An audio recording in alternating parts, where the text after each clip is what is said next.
Hello students, हम लोग करने वाले हैं class 10th science chapter number 8 how do organisms reproduce. Term 2 के अकॉर्डिंगली हम लोग अपनी तैयारी शुरू कर चुके हैं। चलिए स्टार्ट करते हैं। तो आज हमारा जो फर्स्ट टॉपिक है वो है स्पोर फॉर्मेशन, और ये भी असेक्सुअल रिप्रोडक्शन का ही एक और तरीका है। इन मैनी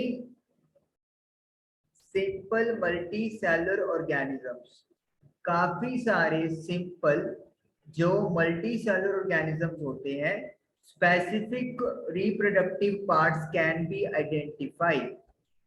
कुछ खास रिप्रोडक्शन करने वाले पार्ट्स आइडेंटिफाई यानी पहचाने जा सकते हैं।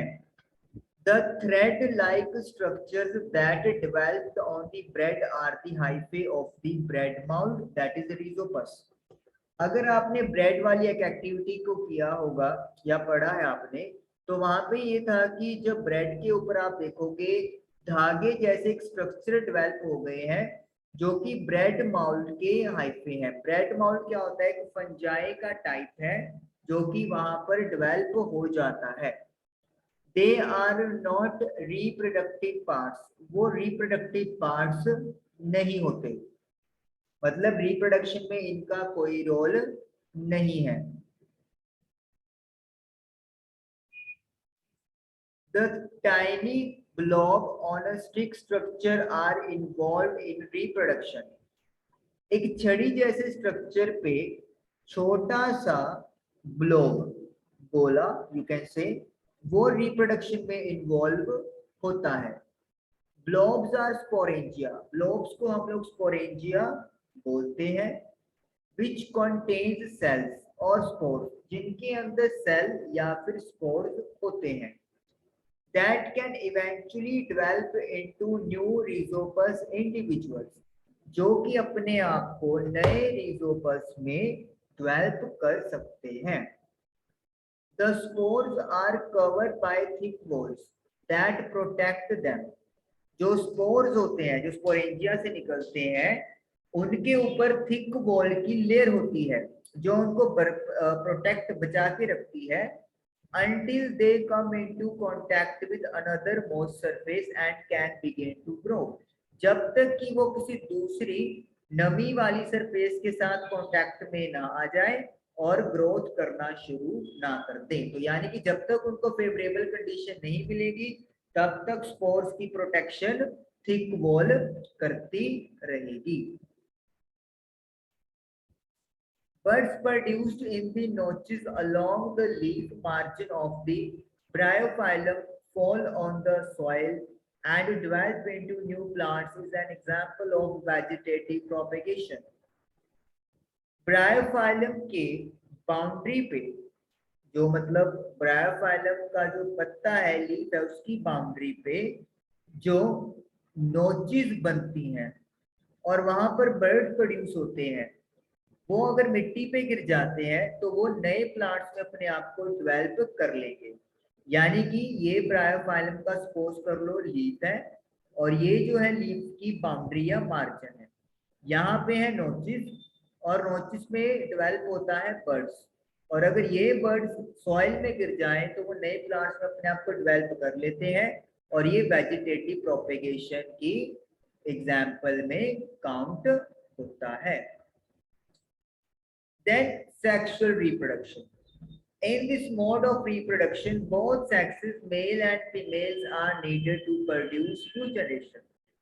Reproduction की इस मोड में मेल और फीमेल दोनों सेक्स की रिक्वायरमेंट है ताकि नया जनरेशन प्रोड्यूस किया जा सके या फिर ऑफस्प्रिंग प्रोड्यूस किया जा सके। Why the sexual mode of reproduction? Sexual mode of reproduction क्यों जरूरी है? In a population, variations are useful for ensuring the survival of the species. हमने पढ़ा है कि पॉपुलेशन को अगर सरवाइव करना है, स्पीसीज को अगर सरवाइव करना है, तो उनके अंदर लगातार वेरिएशन आने जरूरी है, तो वो वेरिएशन से उनका सर्वाइवल बना रहता है। It would therefore make sense if organisms came up with reproductive modes that allowed more and more variation to be generated. तो इसीलिए ये सेंस बनता है कि अगर ऑर्गेनिज्म ऐसे रिप्रोडक्शन के मोड या तरीके में आए जिससे ज्यादा से ज्यादा वेरिएशन जनरेट की जा सके। Thus, two different individuals in a population would have quite different patterns of accumulated variation.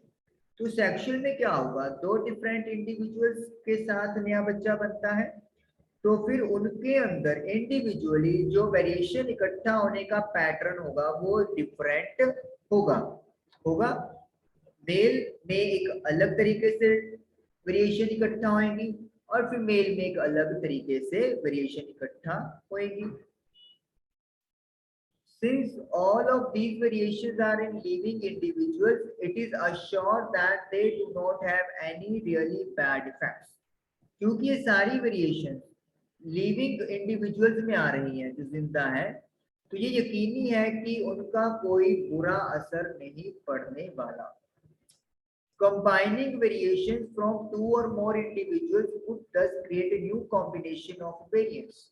तो जब दो या दो से ज्यादा इंडिविजुअल्स जिनके पास अपने अपने वेरिएशंस हैं, जब वो कंबाइन करेंगे तो एक नया कॉम्बिनेशन बनेगा जिसके अंदर और भी ज्यादा वेरिएशंस होंगी।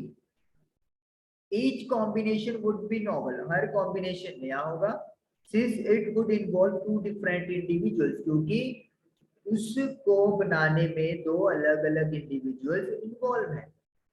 सो the process of making variants be speeded up, तो वेरिएशन प्रोड्यूस करने की जो प्रोसेस है उसमें स्पीड आएगा, ज्यादा स्पीड से वेरिएशन आएंगी और हम लोग कह सकते हैं कि जो सर्वाइवल का चांस है वो इंक्रीज हो जाएगा। इसीलिए सेक्सुअल रिप्रोडक्शन की तरफ मूव किया जाता है। तो आई होप कि आप लोगों को स्पोर फॉर्मेशन और सेक्सुअल रिप्रोडक्शन के बारे में कुछ आइडिया लगा होगा।